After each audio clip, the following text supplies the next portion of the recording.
کہ جو ہے کلرز بھی ہمارا ہم جو رنگ پہنتے ہیں یہ بھی دراصل ہمارے برتاؤ پر افیکٹ کرتا ہے.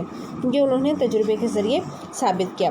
تجربے کے طریقے کے جو اہم نکات ہیں وہ یہ ہے کہ اس میں تجرباتی طریقہ معلومات جمع کرنے کے لیے جو ہے آبجیکٹیو میتھڈ ہے.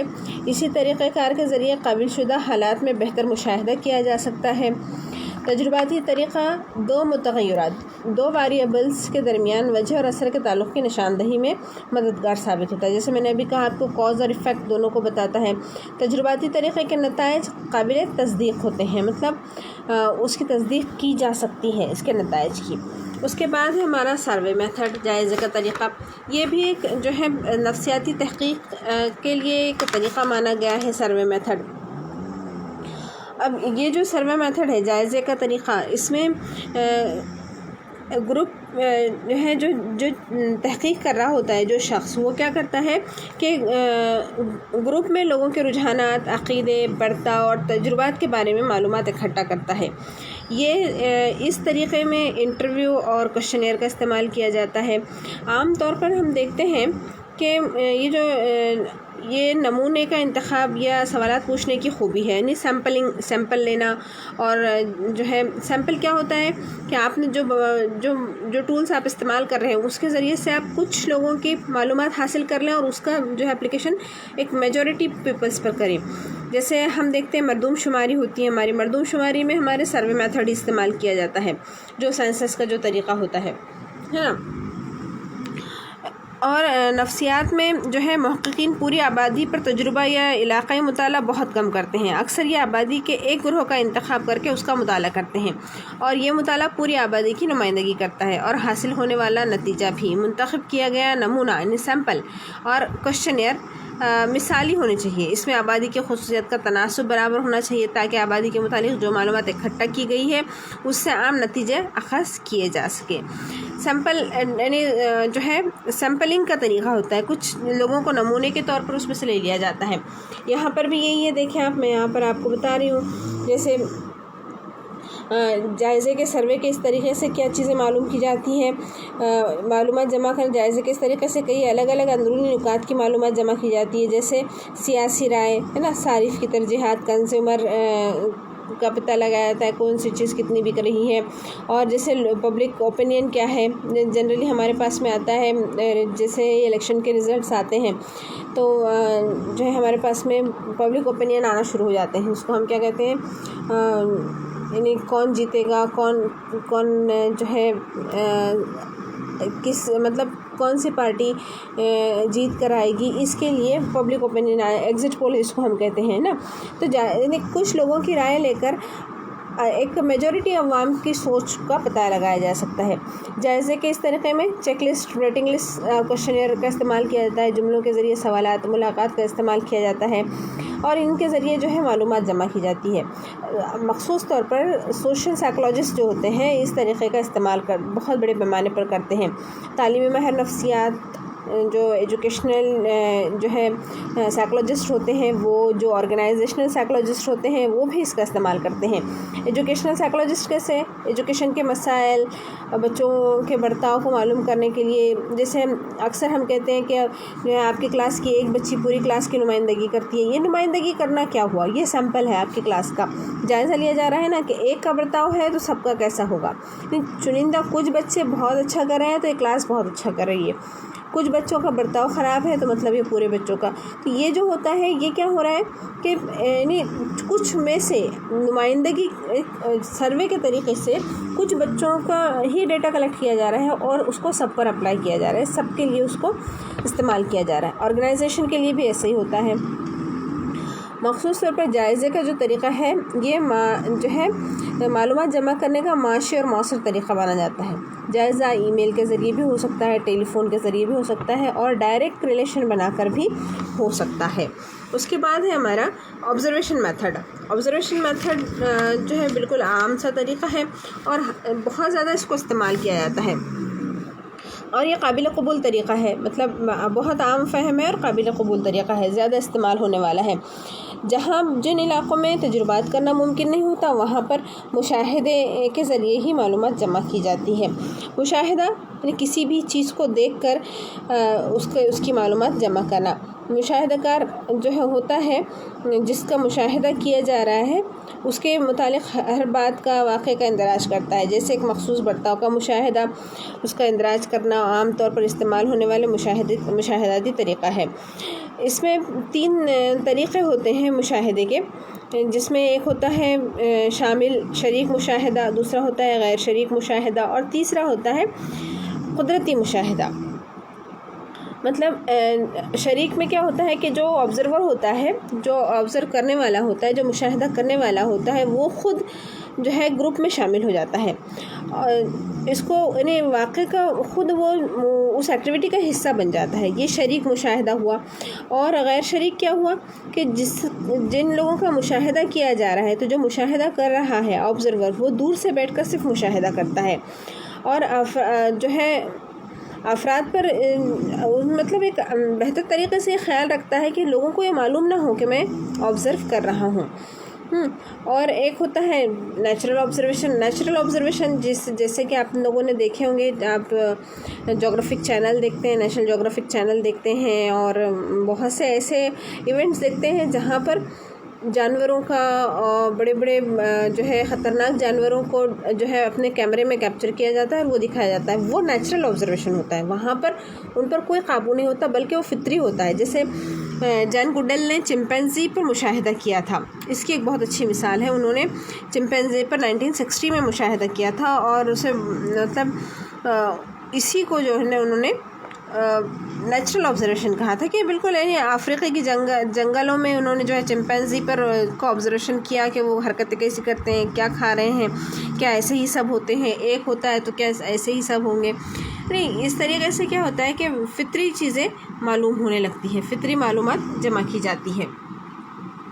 اور مشاہدہ فطری طور پر بھی ہوتا ہے اور لیبارٹری میں بھی ہوتا ہے۔ لیبارٹری میں ہوگا تو کنٹرول ہوگا، ہے نا، پارٹیسپینٹ ہوگا جس میں جو مشاہدہ کار ہے وہ خود شامل ہوگا، اور فطری میں تو یہ ہوتا ہے کہ نیچرلی کوئی کنٹرول نہیں ہوتا۔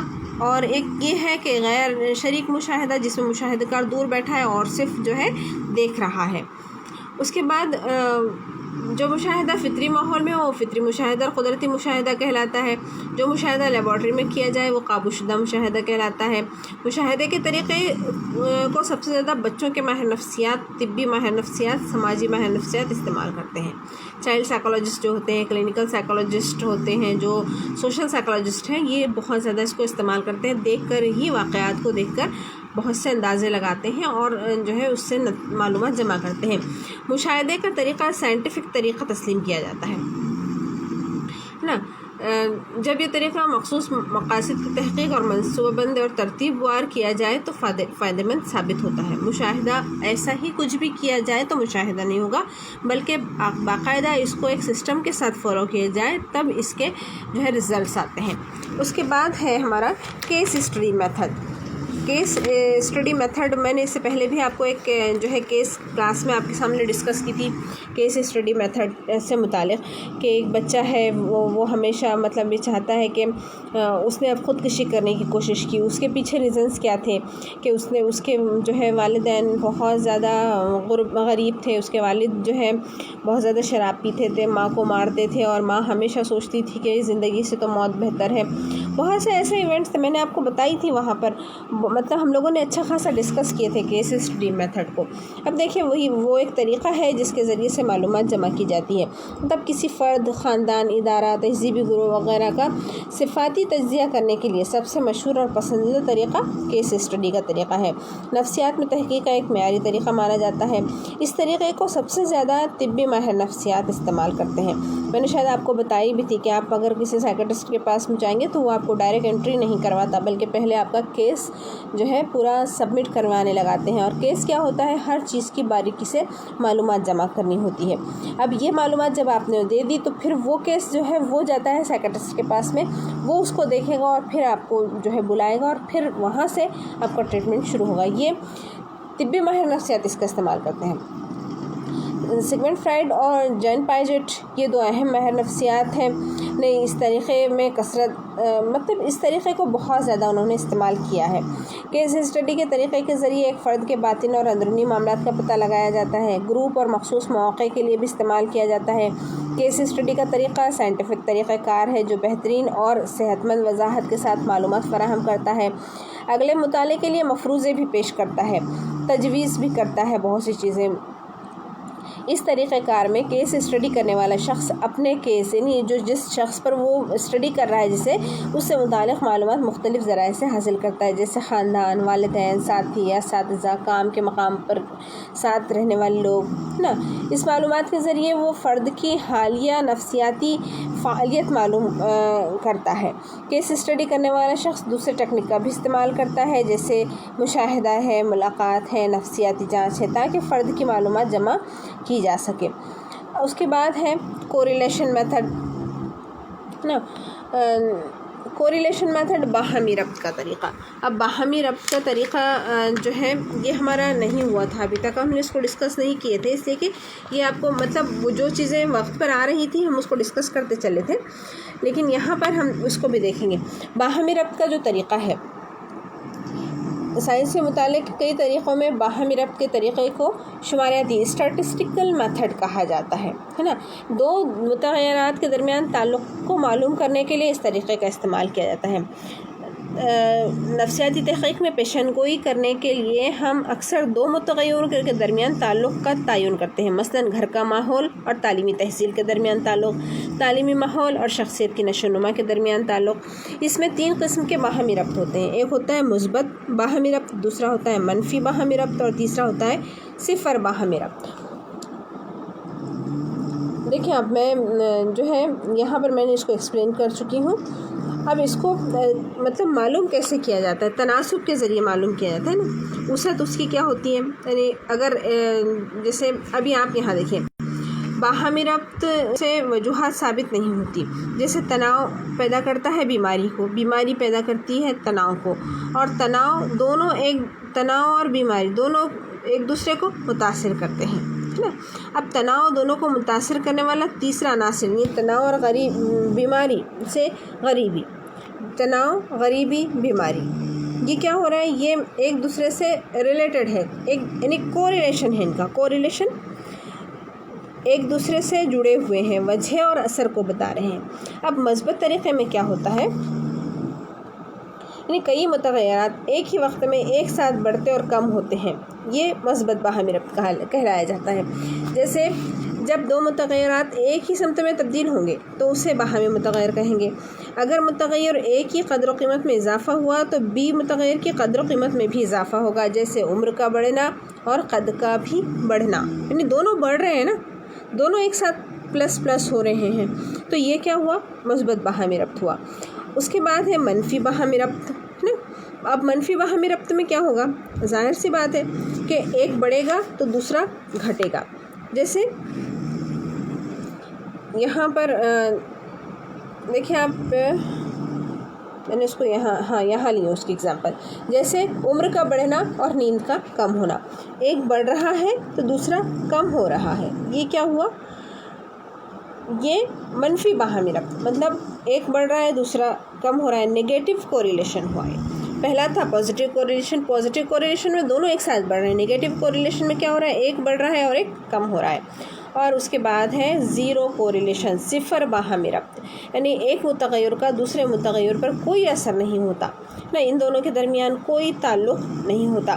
جیسے ایک انسان کی ہائٹ اور اس کا انٹیلیجنس، ہائٹ سے انٹیلیجنس کا کیا تعلق ہے؟ دونوں کے درمیان کوئی تعلق نہیں ہے، اس لیے اسے صفر باہمی ربط کہا جاتا ہے۔ بہرحال یہ یہاں پر کچھ جو ہے میتھڈس تھے جو میں نے یہاں پر آپ کو بتائی ہوں، آپ جو ہے اس کے نوٹس بنائیں۔ امید کرتی ہوں کہ یہ آپ کو سمجھ میں آیا ہوگا۔ میں انشاءاللہ ایکسرسائز بھی دوں گی آپ کو سالو کرنے کے لیے، کوشچنز دوں گی، آپ اسے نوٹس کی شکل میں بنا کر پھر مجھے بتائیں۔ جزاک اللہ خیر۔